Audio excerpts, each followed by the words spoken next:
Hello, I'm Faye Waterman, the Conversation Curator, and this is What's Your Superpower, the podcast. Do you know you have superpowers?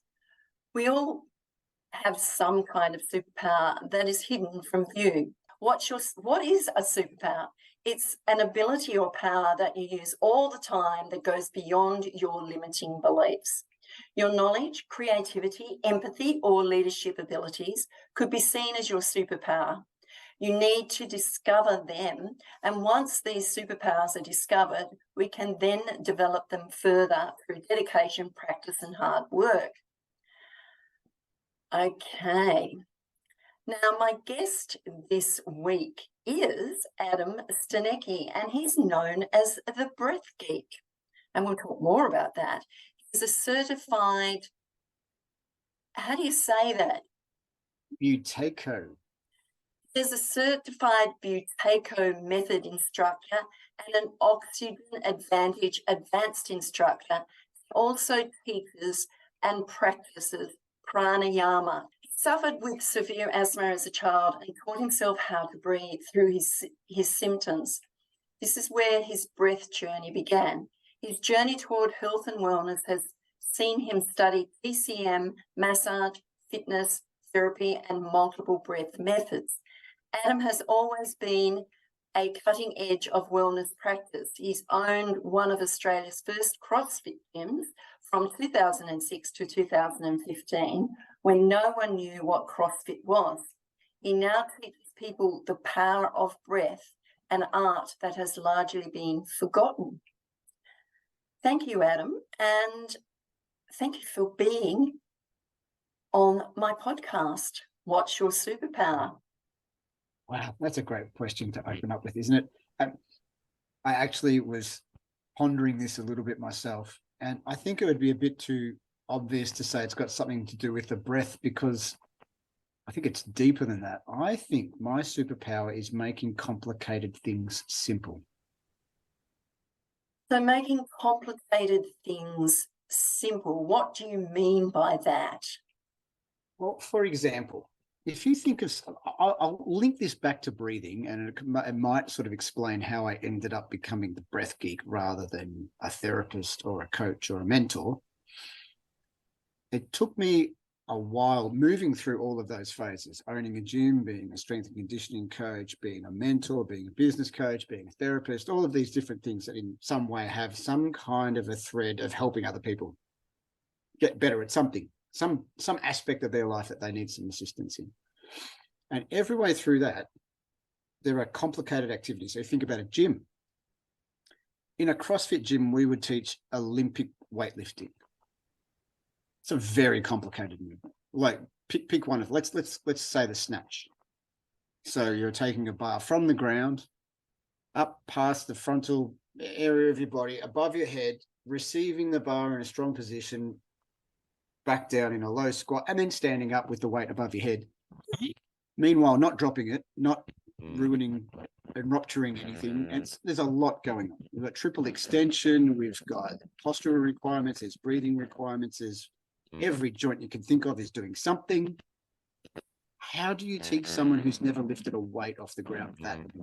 You have to be able to articulate it in a way that they can receive the information. Now, that might be breaking it down.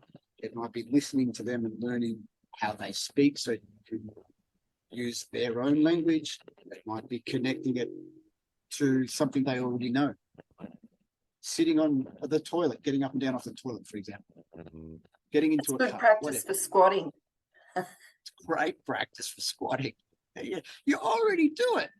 I'm not asking you to do anything that you haven't done before. It's just you won't have an Olympic barbell above your head. And your pants will be pulled up. And you'll be breathing reasonable, not panting. Yeah, well, that depends on what you've been eating, but let's maybe not get into that too early. No, please. So, yes, so that sort of became what made me a good coach in the gym, was that I could articulate these things and give people cues that inform better movement without them having to sit down and write algebra on the whiteboard to try and work out angle of this and the angle of that. And let's just keep it simple. Change one thing, refine that, move along, rather than trying to get it perfect straight away. Same thing's true of breathing. But let me stop you there, because when you're teaching that exercise, they have to be breathing as well to be able to manage. They have to breathe all the way through that. But most of the time you'll find people hold their breath, particularly when they're lifting weights or doing something above their head. They forget to breathe because they're concentrating on everything else. How did you teach them to breathe through the exercise as well? It's a really good question. So the first thing is noticing what's happening in the movement, because there's a strong correlation between functional breathing and functional movement. Now, my understanding of breathing when I was working in the gym was nowhere near the level it's at now. But back then, it was a matter of observation and watching, and then you could see a number of things. One, impaired movement. You could see the color of the skin change. You could see an inability to do what would be expected of someone of that height, weight, ability, so on and so forth.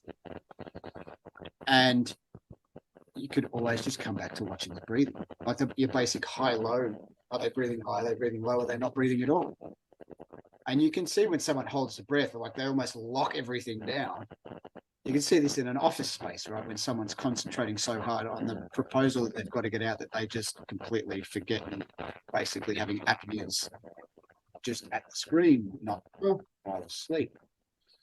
So often I didn't give anyone a lot of, I mean, I talked about bracing and I talked about Valsalva movement, and I would talk about all of these things, Lucy, and then it would be what's happening to the individual. Do you realize what's happening in this movement? And so for many people, it just became, again, cueing something. And I might not even cue the breath. I might cue something else that would then make them breathe in a way that they needed to breathe without actually having to draw their attention to something that maybe I was thinking that might be too complicated for them to get their heads around while they're trying to pull half their body weight off the ground, put it above their head and get back up again. For example, you can go to basic movements as well, like holding a plank. How do you breathe when you hold a plank? How do you, any of those kind of static movements, or what they call animal movements now, or, natural movement, moving the body in certain ways. As a start, just don't hold your breath. Like, can you find a natural rhythm that will allow you to move? That's a good place to start. It doesn't have to be more complicated than that. But we do complicate it though, don't we? Because I'm just thinking about doing a plank. And the first thing that we do is we get in that position, or supposed correct position, and we're holding our breath because we try to pull our stomach up, tuck our bum in, keep our head level with our shoulders and all these sorts of things. And you're holding your breath because you're concentrating on something else. When breathing through it makes it so much easier. So much easier. So much easier. So sometimes, because a plank, for the most part, isn't a dangerous exercise. So you might be able to allow someone to hold their breath and fail at the plank, and then say, were you holding your breath? And so you'll get yes, no, which is a lie, well, I don't know. And then based on that response, you can tweak the movement. So if someone realizes they're holding the breath, you say, oh, well, you learned something. Now what are you going to do differently this time? Test it out this way. See what happens if you just keep your mouth shut, breathe through your nose, hold the same position, assuming they got the position right, which, as we know, again, the plank's one of these beautiful positions. It's actually quite complicated. It doesn't look hard work. Yeah, to get into the right position. I saw someone doing it the other day, and my eyeballs almost fell out of my head. I was so upset with I just like, this is like ruining my fitness sensibilities.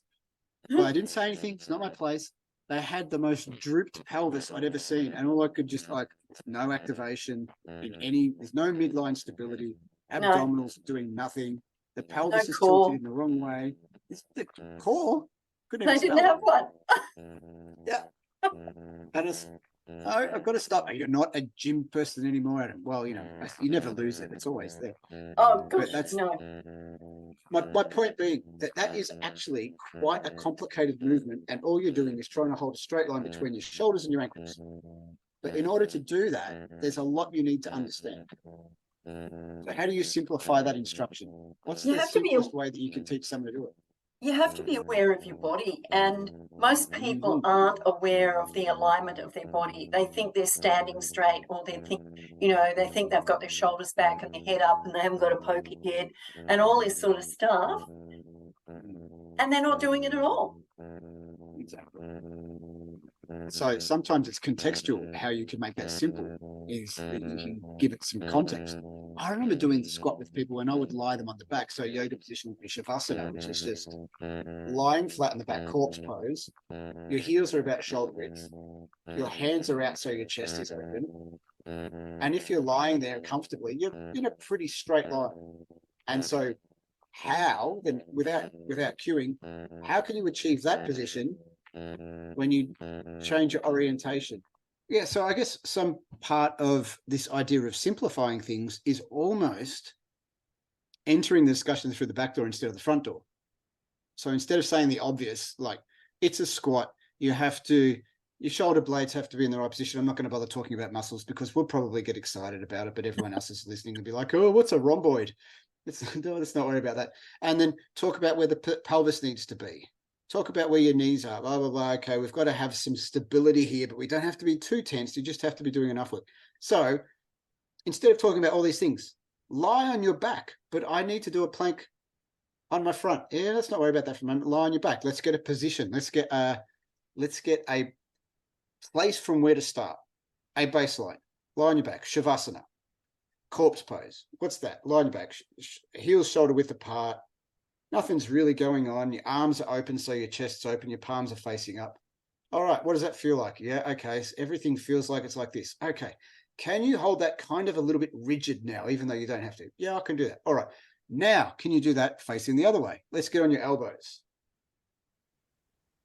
What do you need to do to achieve that? Rather than me cueing 1,001 things, this is what a straight line feels like. Can you achieve that when your body's in the opposite orientation? I used to do this with people when they would tell me that their head wasn't projecting forward when they were walking.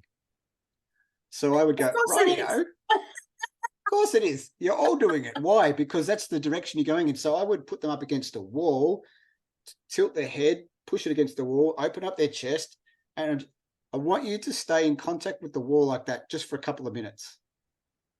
And then walk away from the wall. And that's what straight is. And they'd be like, oh, wow, this is really weird. I'm like, okay, so that's where you are relative to where you think you are.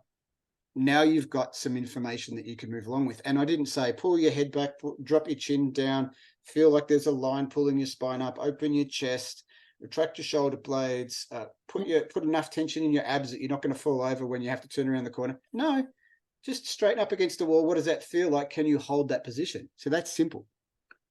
But it's not simple. It is simple, but it's not simple for most people because they don't know how to do it.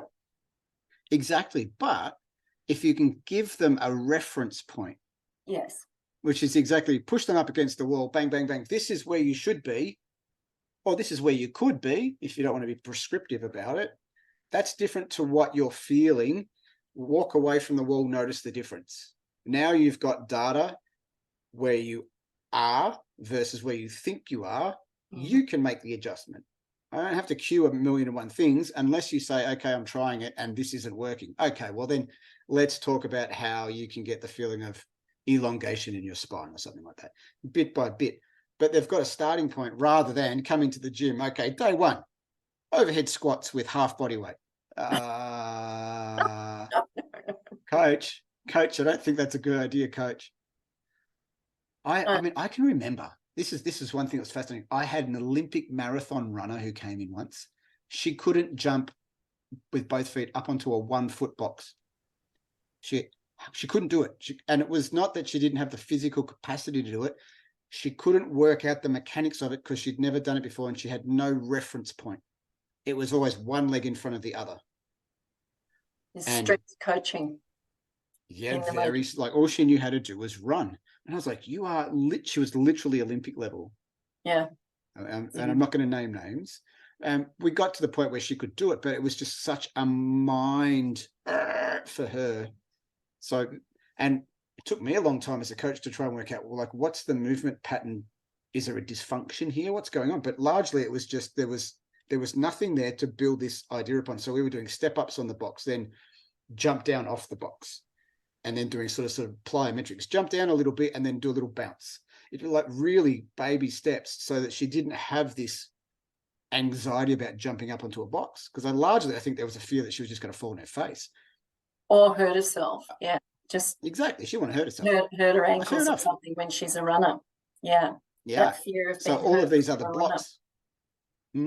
Yeah. So yeah, that was always interesting stuff. And to a large extent, what I do now is exactly the same. So you can go really, really deep into looking at very involved breath practices. And normally when you go down that pathway, you're either moving into the ancient pranayama yogic practices that are very subtle, but there's like years of things to learn. And I am no expert in this stuff. Like I'm still a novice. I'm happy to say I'm a novice because there's thousands of years of material. So it doesn't matter if I've studied all my life, I'm still going to be a novice. So you can go deep into that. But with that, if you have a guru who teaches you that, you get a little thing for a long time, and then you get the next thing for a long time. It's very, very not Western. Or you go the scientific approach, where you're starting to move things in a more regimented fashion.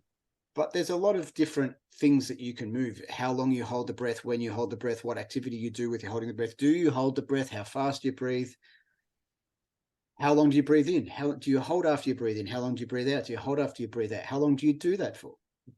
What's the effect of all of these little dials that you're changing? So you can, all of a sudden your head can just go, I don't know what to teach anyone. So what's the simple thing with functional breathing? I just shut your mouth. 3 words. Shut your mouth. Your mouth. Your mouth. It actually says it on the back of my t-shirt. It's quite funny. I got it made up for a boxing gym. It says shut your pretty little mouth on the back of my t-shirt. It's a little bit rude.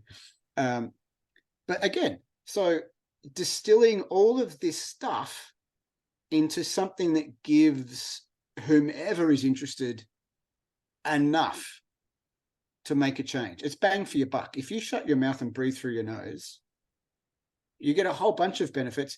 The other stuff can sit on top. And it's really interesting because you've said in previous talks and things that when you shut your mouth, particularly when you're walking,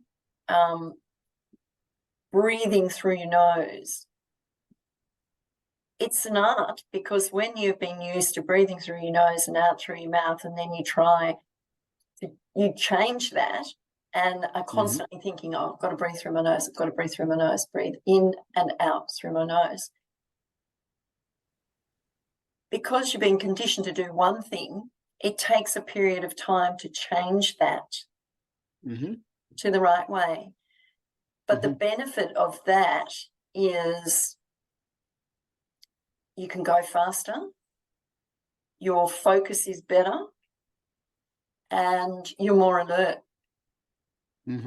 All of those things and more. It's amazing. And what did you do? You literally did one thing differently. You just kept your lips shut. Your lips touching each other. There's no tension, just the lips just touching.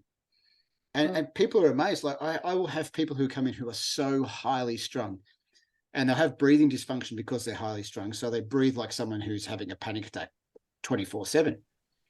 So they're breathing through the mouth. And we won't do any breathing exercises. All I need you to do is shut your mouth. I need you to do that as a practice. So lie down or sit down for 20 minutes, 2 or 3 times a day, and just breathe with your mouth shut. That's it. And when you go for a walk, breathe with your mouth shut. Because all of the things that I need to introduce with like normalized volume of breathing deeper into the lungs rather than up into the chest, actually filtering and warming and slowing down the air and all of those things, these all happen. And the individual did one thing. And because they're already highly strung and they've got too much going on in their head, they don't need a book of instructions of things to remember. Here are the 23 steps that you need to do to calm down. No. All I want you to do is shut your mouth. That's it.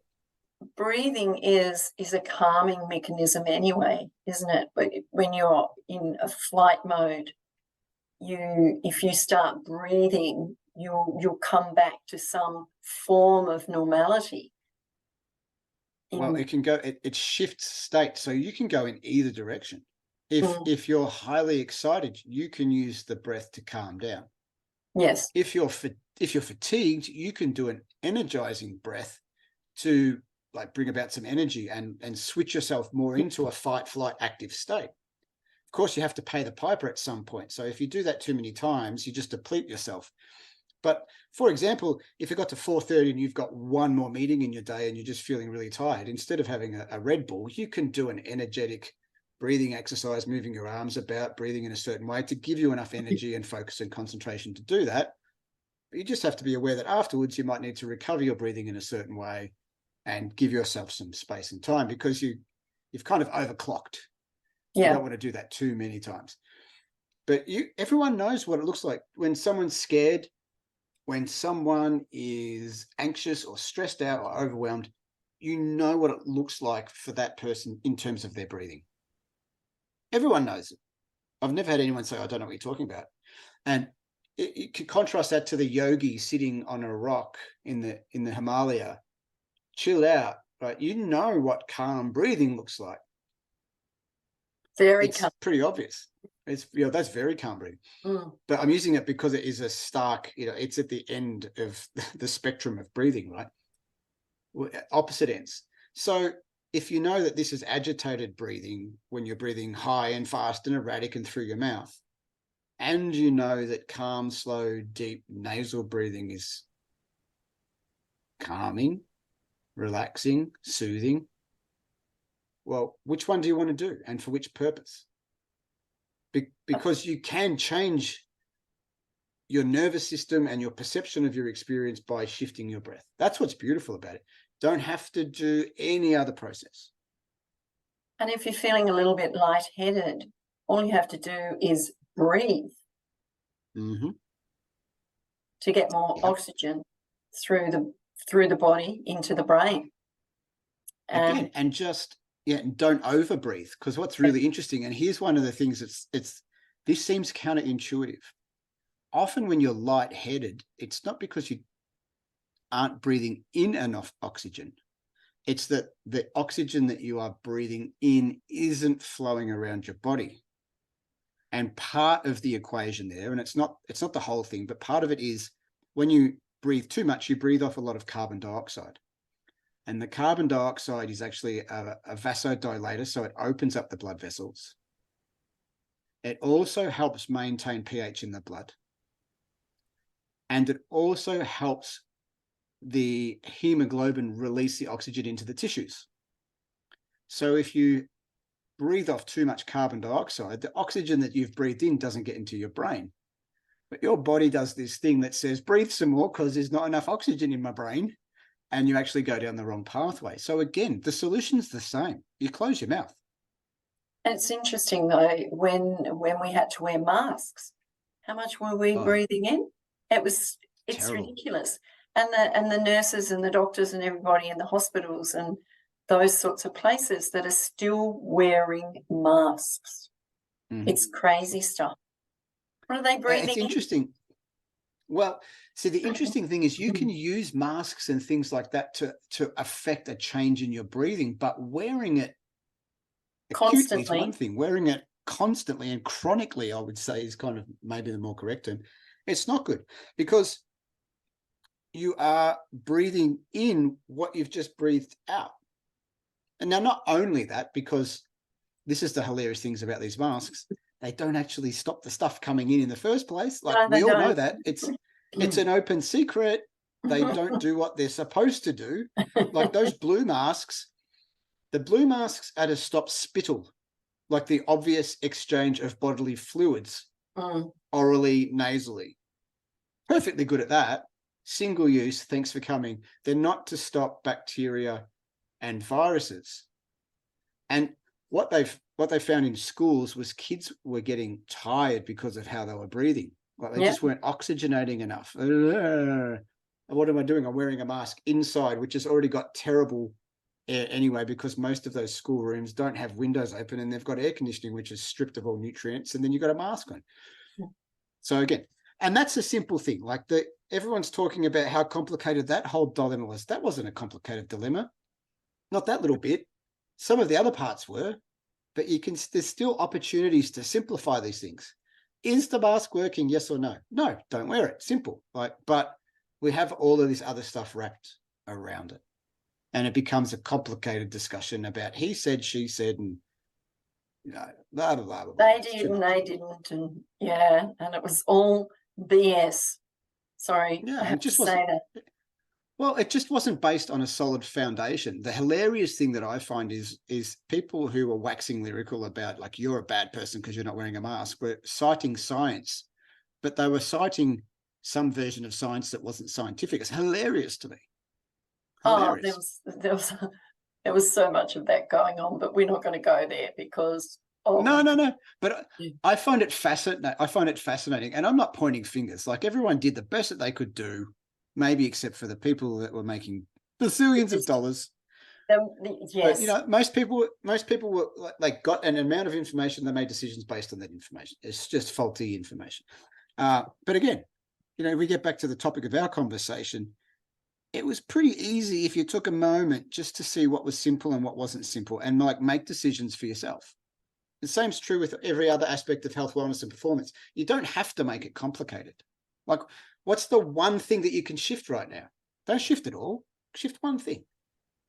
Yeah, but we don't, as humans, a lot of the time, we don't think like that because we're usually multitasking, thinking of this, thinking of that, and we really can't think of what we actually need to do, one thing at a time. And so you look at our environment, which is pretty amazing, and then you look at, supermarkets, you look at those places, air conditioning. I hate air conditioning, hate it with a vengeance. Really unhealthy. That's my opinion. I'm allowed my opinion, aren't I? It's your podcast. But with the breath, everyone does it. Everyone does it differently. Mm-hmm. Pregnant women, when they give birth, if they breathe, it helps them through the birthing process. If you're Beautiful example. Yeah. If you're in pain and you breathe, if you have a snake bite and you need to slow down the circulation so that the poison doesn't get through your body, what do? You slow down your breathing. You control it. It's kind of common sense, but it's not common sense, if that makes sense. Mm-hmm. No, of course it does. I see it all the time. I often have people say, why would I bother? I'm breathing. And I'm like, yes, you are. Would you like to breathe in a way that's actually beneficial and can shift your experience to something greater than it is right now? Like, where are you stuck? Oh, I can't seem to walk up that hill. Well, that's an easy one. That's a gross physical thing. We can sort that out. Where else are you stuck? Oh, blah, blah, blah, blah. Like a belief system. Oh, well, we can shift that and we can start with the breath. How do you do that? Well, many different ways. Like you were just talking a moment ago about becoming so distracted with things. The breath is a beautiful way of teaching focus. How so? Well, one of the first exercises I'll teach people is just, like I always say, shut your mouth. So that's an obvious, right? Shut your mouth. And now just focus on the breath going in and out of your nose. But what if I think of something? Oh, that's okay. Just think of that thing. And then when you're ready, come back to focusing on the breath going in and out of your nose. But what else do I do? There's nothing else to do. Like, you have a single point of focus. There's only one thing to do. If it becomes too much for you at that time, stop doing it, come back to it later. That's it. Like, we can take away perfectionism. We can take away judgment. We can take away all of these little intricacies of practice. And it's not to say that's all there is, but if distraction's your problem, if overwhelm's your problem, let's just do one thing really well. Just let's focus on one thing. Oh, and by the way, while you're doing that, you're calming down your breath and your nervous system starting to chill out, and your vagus nerve is sending all of these lovely, warming, healthy messages to your brain, and your mind goes, hey, this is all okay. And then all you did was what? You shut your mouth and you probably put your attention right on the point of your nose, and you felt the air going in and out. That's about as simple as it can get. It's all a matter of education, because we haven't been taught to concentrate. I mean, for years with exercise, you would breathe in through your nose and out through your mouth. Then Pilates came along, and you breathe in through your nose and you breathe out through your nose in Pilates. And to go and do that when you've been used to breathing in through your nose and out through your mouth, then going to Pilates, that in itself, just the breath, has to be concentrated on, apart from everything else that you have to concentrate on in the class, which is quite amazing. But once you perfect that, can I say perfect? Or once you get that right, then it just comes naturally, and then the other things will move through more naturally, if they're that's correct English. I don't think it is, but anyway, that's okay. It's good enough for our purposes. Let's not overcomplicate the language. There's about 83 different ways to say that sentence. Let's just stick with the one that came out. It's perfect. And what's really interesting when we talk about things like Pilates is let's look, contrast it to yoga. Everyone gets really excited about the asana practice, the actual movements, the positions, as if they're the reason you do yoga. They're not the reason that you do. It's the breath. Yeah. The positions exist to give you something to breathe into and around and with and through. Because if your breath is lost in that position, then that's where your work is. It took me years to work out how to do a downward dog and breathe properly. I'm like, I'm upside down here, and there's a big stretch in the front part of my torso. Oh, this is weird. And all my arms are up and my shoulders are pulled back and my pelvis is in a weird spot. How do I breathe here? Well, actually, I can't really do a deep belly breathe. This has got to be a different kind of breath. Where does that go? Which muscles do I use? There's so much information there, but we lose it. The Western interpretation of yoga, for the most part, not everywhere, like misses the fundamental understanding of where breath sits. It's like breath comes later. Breath doesn't come later. It starts with the breath, and then the posture sits on top of the breath. And that's when I was saying, like, when you introduced me, it was talking about the sort of the lost art of breathing. And that's kind of what I mean. People have known this stuff for thousands of years. Like the Greeks talked about pneuma. Is qigong from the Chinese traditions, Tai Chi. There's the pranayama from the Hindu yogic traditions. And that's not the only ones. You could probably go, there's definitely different shamanic traditions that have to do with breath, but not as well documented. American Indians, Native Australians all had different ways of doing breathing. There's one. So it's all there. Yeah. What's the, gosh, I can't think of it now. But you're breathing in, what is it?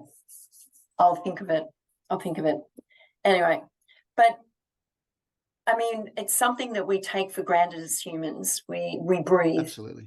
We do it. It's just an automatic thing. It's like our heart beating. It's like, our pulse. Our blood circulates through our body unless we've got obstructions somewhere along the line. And then it struggles.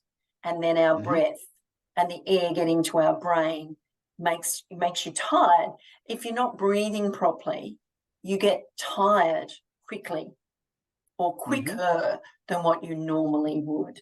So if you're breathing, getting that oxygen in and circulating it around your body and into your brain, you feel much better.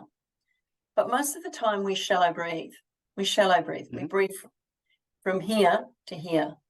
We don't go down here at all a lot of the time because we don't concentrate on it. No, we don't. And see, here's the thing, and again, just relating this back to this idea of simplicity. we could start to talk about like where the alveoli are in the deeper areas of the lung, and that's where the actual gas exchange happens, and that's why when you breathe high, it doesn't work as well for you. And also then we could talk about the musculature. You're starting to use bigger muscles up here to do the work rather than the actual muscle that's supposed to largely drive it being a diaphragm. We could start to explain this, and we could say, so what you really should be doing is breathing deeply. Or, and I know this sounds like I'm repeating myself because I am, you could just shut your mouth. Now, how does that help? Well, it helps in a bunch of ways, but one of the most what's the word I'm looking for? Misunderstood ways is that because your nose is a smaller orifice, it requires more effort to breathe, just from a mechanical point of view. So what happens is your diaphragm is recruited more. So it being recruited pulls the lungs down, creates a negative vacuum in your lungs, sucks the air in, sucks it in deep, rather than maybe using the big muscles up here to pull up. Where, of course, the air's going in, but where's it going into? It's like it's going in so shallow. And of course, when I showed that just then, I did it through the mouth because it kind of seems like the two go together. To breathe high, you breathe through your mouth. To breathe deep, you breathe through your nose. So this is why it's the first thing. Like you start to breathe deeply the moment you close your mouth. Can you breathe high through your nose? Yes, but you almost have to make yourself do it. And also, you know, with singers, how do they breathe? They're taught to breathe deep because that's where their voice comes from, not up here. Their voice comes from here. So their breath has to come from here as well when they're singing. And speakers, you can tell those speakers that know how to breathe than those who aren't breathing correctly. If you're watching them, and you'd be well versed in watching people speak. Yeah, I'm a bit voyeuristic when it comes to that kind of thing, because it's always like, how's this person breathing? What's interesting is watching people on podcasts, because a lot of podcasts are now visual. Yes. So there's a lot of talking, like we're doing it right now. Watching people who do talks. So, you know, the obvious one will be a TED talk, because you can watch a snippet of a TED talk and you can watch someone there. Or just having a conversation with someone. Now, what's really interesting is the people that aren't worried about saying what they need to say seem to breathe better, because they're not in a rush to get all of their words out, and they don't mind if someone jumps in. Then they're not so egotistical that it's all about them. So it actually makes them better communicators. It's interesting because you touched on a couple of things there, because usually we are ready to pounce and answer the question or say what that person is going to say, because, and the breath's being held because you want to jump in to say it, and instead of allowing them to finish and then you go in and say what you need to say. And that's, yeah, well, it's rude, but it's also, if you watch someone doing that, they're kind of holding their breath, anxiously eager and waiting. Is it my turn yet? Is it my turn yet? Yeah. And you can hear it in the voice. Yeah, anxiously You can hear it in the waiting, voice. thinking, oh, I want to say something here. I want to say it. Yeah. So it's interesting. It's very interesting. And what I have noticed is people that are taking their time and nose breathing while they speak, they seem a little bit more considered in what they're saying. And you almost hang on their words a little bit more because they're not rushing. So it's almost like they're not trying to prove themselves. They're really laid back. They've got something important to say.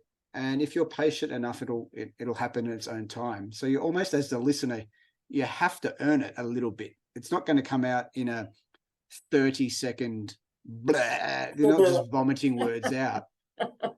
I think it's wonderful. And I've actually used this idea with people who've come to me for breathing and then have, you know, dropped something into conversation about their relationship not going well. So I will say to them, I keep saying the same thing over, and I know at Faye I say the same thing over and over again. I just say, how about the next time you're having a discussion, you shut your mouth? And they, oh, and do what? And I'm saying, well, just breathe. Because when your mouth's shut, your ears will be open. And they're like, 2 weeks later, they come back for a session. Oh, my Lord, we're having the best conversations of all time because they're not trying to talk over each other. Because the egos are not fighting. No. It's No, and it only takes one side to do it, and then the other side will often model. mirror image. Yeah. Yeah. It's interesting because once upon a time I used to speak really fast and I'd say things and people would interpret what I said in a different way to what I'd said it. Mm-hmm. Now, I made a comment just recently. I was listening to a recording that I did. I thought, gee, I'm speaking pretty slow here, aren't I? And someone said to me, but that's good because people can understand you and they'll listen to you. Exactly. Yeah.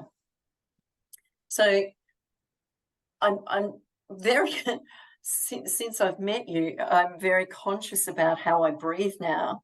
Not all the time, but a lot of the time.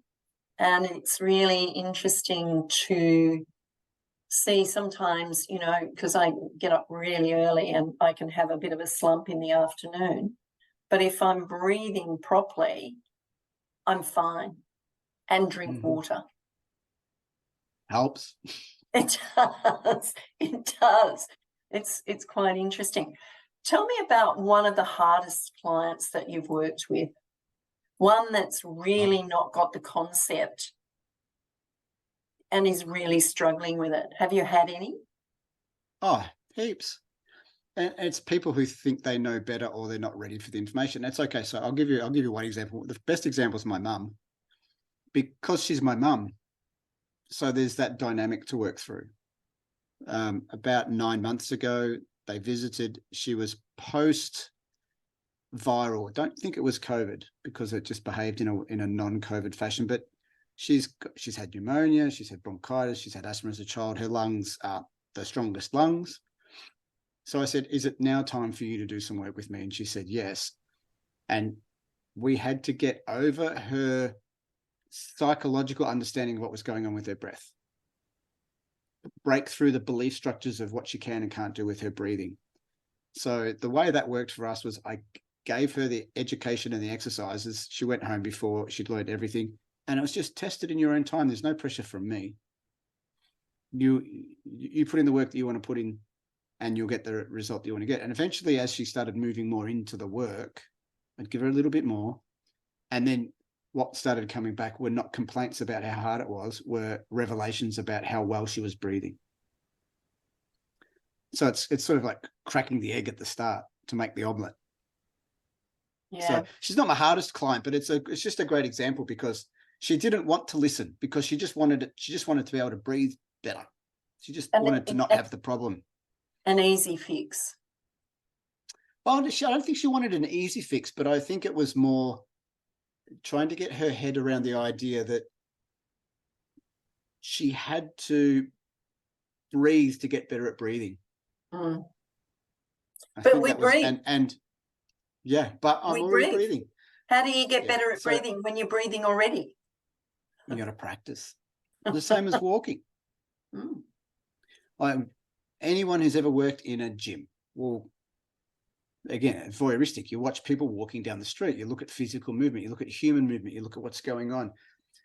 You could 9 out of 10, if not more, if that's even possible, 99 out of 100, people are not walking correctly. I don't profess to be walking correctly at the moment. I know at the moment that my pelvis is tilted a little bit, and that's why my left hip's a little bit sore, and therefore I'm walking in a fashion that blah, blah, blah, blah, blah. I could keep going on. I know that's happening for me. When it gets important, I'll do the work. I'll do the work to do the walk. But again, it's that same kind of thought. Like, I'm still walking. It's okay. It's not causing me enough of a problem for me to do anything about it. And I think that's true with breathing as well. And because people don't understand yet, or, like as a society, we have forgotten that it's not just about getting to okay. Like, we can get to optimal And breathing is part of that. Like, drives me nuts when people try and learn how to sleep better and they don't work out how to breathe while they're sleeping. Like, you're never going to sleep well if your breathing is dysfunctional while you're sleeping. You can't be the best athlete possible if your breathing's not sorted. You can't be the best singer. No, you can't. Or you can't even be good at it, really, let alone great. So I find that, I'm not disappointed that we're at this state, because it's a great opportunity for me. It's a great opportunity for people to turn the dial on something that they're not even aware of. So all of that's wonderful.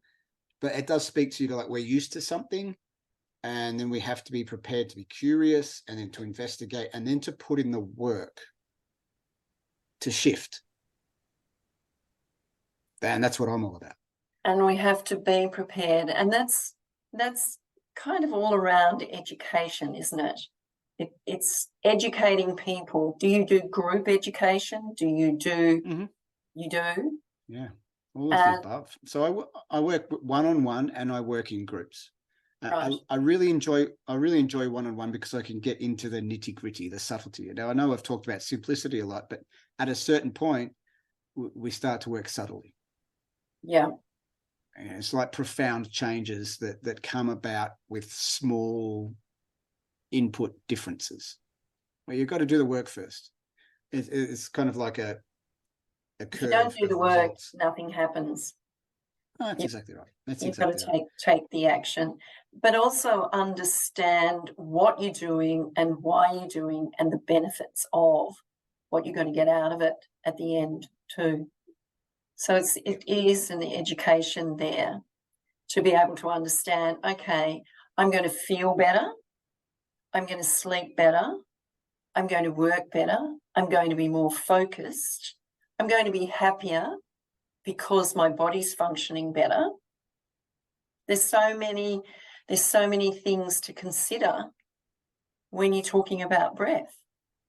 And I have to be honest, I don't never think about it. I do now, but I never thought about it at all. I know that when I sleep now, if I breathe, I do some breathing exercises, I will go to sleep quicker than what I will if I don't. So, yeah. What are some tips for people who are highly stressed, not focused, don't understand why their body's feeling the way it is? What are some tips that you can give them, Adam? All right. I'll look at one that will encompass everything. I'm going to repeat myself, but I'll give a bit more explanation, and then you can probably hear that my computer is binging in the background. It's telling me that I need to leave. So I'll leave you with this one. You need to create a container within your day, a period of time within the day that is sacrosanct for your own practice, that is outside of everything else that you do. And if you want your focus to be simple yet effective, find the place that you can sit and lie down and not be interrupted. And do nothing. Close your mouth, breathe through your nose, and follow the breath. Now, why do I say that? First of all, we've already talked about it actually starts helping you at a physiological level. It starts to calm you down at a nervous system level, so that if you're highly strung, you start to feel better at a level that you can't really question, because it's not mental feeling better. It's nervous system, it's body, it's somatic. You feel better at that level. If you can't focus, you're training yourself to stop doing anything and focus on one thing. And the thing that you're focusing on is something that's with you all the time, which is your breath. So if at any time you lose focus or you need to calm down, the practice that you do within that container for, let's say, 20 minutes every day, you can do anywhere, anytime for 20 seconds and be back in that safe container of practice and get the same benefit, because you can just lock back into it. It's not really all of that difficult to downregulate your nervous system. I teach people how to do it in 3 breaths. It takes 5 seconds. To get instant focus. For most people, you can do it in less than a minute. Get your focus back. And calm's the same. just that feeling of calm in your body. Once you can feel it after you've practiced it, you know what the feeling's like, so you can get back to it. You've already got an anchor point. Mm. And so it doesn't have to be complicated. The first thing is like intentionality of practice. Give yourself the permission, the space, and the opportunity to do the work. People will say, I haven't got 20 minutes. And this is an old sort of meditation quote. It's a little bit tongue-in-cheek that if you haven't got 20 minutes, then you need to find 40. Which is great. So everyone can find 20 minutes. If you can't, you can, well, if you choose to, like people in bigger cities who are commuting, there's your 20 minutes. Do it on the train. Do it on the bus. No one needs to know. Do it on the plane. No one needs to know that you're breathing. All that changed for everyone else is you just don't have your mouth open. You can do it with your eyes open. You can do it with your eyes closed. And so it's all just very simple, focused, intentional working with the breath. But you don't need to count. You don't need to change the way that you breathe. All you do is close your mouth so you can breathe through your nose, and you let your breath do what your breath will do naturally. And you just witness it. You just become aware of it. That's your focal point. So all of those three things you asked for, it's done in one exercise. Yeah. Yeah. Great. Thanks, Adam. Great conversation that we've had about breath. Hopefully people, when they listen to it, will take away some good ideas and feel better about themselves. How do they get in contact with you? You can type my full name into any search engine. And if you find anyone other than me, I want you to find me so I can meet that person, because there's probably one or two people that have got my name in the world. I'm one of them. So Adam Stanecki, surname is Stanecki. You can type in Breath Geek as well. I'm on all of the socials except TikTok and YouTube, everywhere. So yeah, get in touch. I'm happy to have a conversation.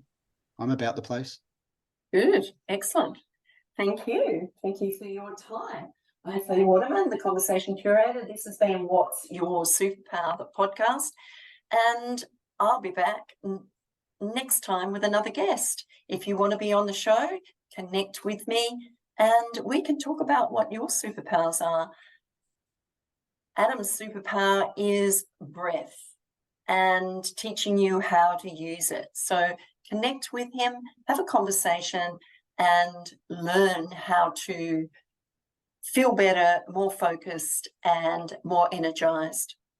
Bye for now.